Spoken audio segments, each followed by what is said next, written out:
வணக்கம் நண்பர்களே. இன்றைக்கி வீடியோவில் ஃபீட்டல் எக்கோ கார்டியோகிராஃபி, அதாவது கருவில் இருக்க குழந்தைக்கு எடுக்கக்கூடிய எக்கோ கார்டியோகிராம் பற்றி தான் நம்ம இந்த வீடியோவில் பார்க்க போகிறோம்.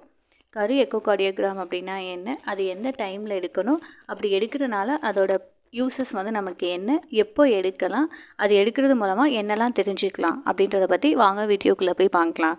ஃபஸ்ட்டு ஃபீட்டல் எக்கோ கார்டியோகிராஃபி, கரு எக்கோ கார்டியோகிராஃபி அப்படிங்கிறது கருவில் இருக்க குழந்தைக்கு இதயத்தில் ஏதாவது ப்ராப்ளம் இருக்கா, இதயத்தில் இருக்க வால்வ் எல்லாமே நல்லா இருக்கா, ரத்த ஓட்டம் நல்லா இருக்கா, இதயம் சரியான அளவில் இருக்கா அப்படின்னு பார்க்குறது தான் நம்ம ஃபீட்டல் எக்கோ கார்டியோகிராஃபி அப்படின்னு சொல்கிறோம். இது எப்போ எடுப்பாங்க அப்படின்னு பார்த்தோன்னா 18லேருந்து 24 வாரத்துக்குள்ளே எடுப்பாங்க. அனாமலை ஸ்கேன் பண்ணும்போது அனாமலை ஸ்கேன் கூட சேர்ந்து பண்ணுவாங்க. இந்த ஸ்கேன் இதுக்கு தனியாக பண்ணுவாங்க.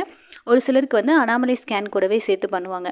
எப்படி பண்ணுவாங்க அப்படின்னா அல்ட்ராசவுண்ட் மூலமாக தான், யூஎஸ்டி கைடன்ஸ் மூலமாக தான் குழந்தையோட இதயம் எப்படி இருக்குது, அதோடய ஃபங்க்ஷன் நார்மலாக இருக்கா, அதோடய சைஸ் நார்மலாக இருக்கா அப்படின்னு சொல்லிட்டு பார்ப்பாங்க.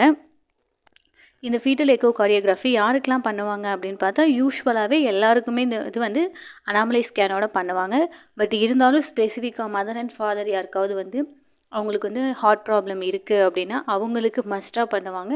அப்புறம் ஃபேமிலியில் யாருக்காவது இருந்திருக்கு, இல்லை ப்ரீவியஸாக ஃபஸ்ட்டு பேபிக்கு ஹார்ட் ப்ராப்ளம் இருந்தது அப்படின்னா அப்போ செகண்ட் பேபிக்கு கண்டிப்பாக இது பண்ணுவாங்க. இப்போ இந்த ஃபீட்டல் எக்கோ கார்டியோகிராஃபி பண்ணுறது மூலமாக என்னென்னலாம் தெரிஞ்சுக்க முடியும் அப்படின்னு சொல்லி பார்த்தோம் அப்படின்னா, இதயத்தில் ஏதாவது குறைபாடு இருக்கா அப்படின்றத ஃபஸ்ட்டு பார்ப்பாங்க. அப்புறம் ரத்த குழாய்கள் நார்மலாக இருக்கா, அதில் ரத்த ஓட்டம் சீராக இருக்கா அப்படின்னு பார்ப்பாங்க. இதயத்தோட அளவு கரெக்டாக இருக்கா அப்படின்னு பார்ப்பாங்க. குழந்தைக்கு இதயத்தோட வால்வுகள் அளவு கரெக்டாக இருக்கா அப்படின்னு பார்ப்பாங்க. ஏன் அப்படின்னா இப்போ மேஜராக நிறைய பேர் சொல்கிற ப்ராப்ளம், குழந்தை பிறந்திருக்கு, அந்த குழந்தைக்கு ஹார்ட்டில் ஒரு ஓட்டை இருக்குது, ஒரு வால்வில் சின்ன அடைப்பு இருக்குதுன்னு சொல்கிறாங்க அப்படின்னு சொல்லுவாங்க.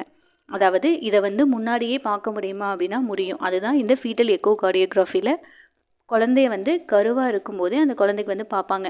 அப்படி பார்க்குறது மூலமாக மதர் அண்ட் பேபி 2 பேரையும் சேஃபாக கேர்ஃபுல்லாக ஹேண்டில் பண்ணி டில் டெலிவரி அப்போ என்ன பண்ணுவாங்க அப்படின்னா அந்த குழந்தைக்கு ஹார்ட் சர்ஜரி பண்ணி அந்த குழந்தைக்கு சரி பண்ணிடுவாங்க. அதுக்காக மெயினாக பார்க்குறது தான் இந்த ஃபீட்டல் எக்கோ கார்டியோகிராஃபி. இது இதுக்காக தனியாக ப்ரிப்பேர் ஆகி போகணுமா, சாப்பிடாமல் போகணுமா அந்த மாதிரிலாம் கேட்டால் எதுவுமே கிடையாது. நார்மலாக எப்போவும் அல்ட்ராசவுண்ட் எப்படி எடுக்க போவாங்களோ அதே மாதிரி மதர் போகிறதுக்கு முன்னாடி கொஞ்சம் தண்ணி மட்டும் குடிச்சிட்டு போனால் போதும். நார்மலாக இந்த ஸ்கேன் 15லேருந்து ஒரு 30 மினிட்ஸ்க்குள்ளே எடுத்து முடிச்சிருவாங்க. நார்மலாக என்ன இன்ஸ்ட்ரக்ஷன் ஃபாலோ பண்ணணும் அப்படின்னா எப்பவும் போல் மதர் ரிலாக்ஸாக இருக்கணும், ஒரு 1/2 லிட்டரில் வரையுமே தண்ணி குடிச்சிட்டு போகணும்.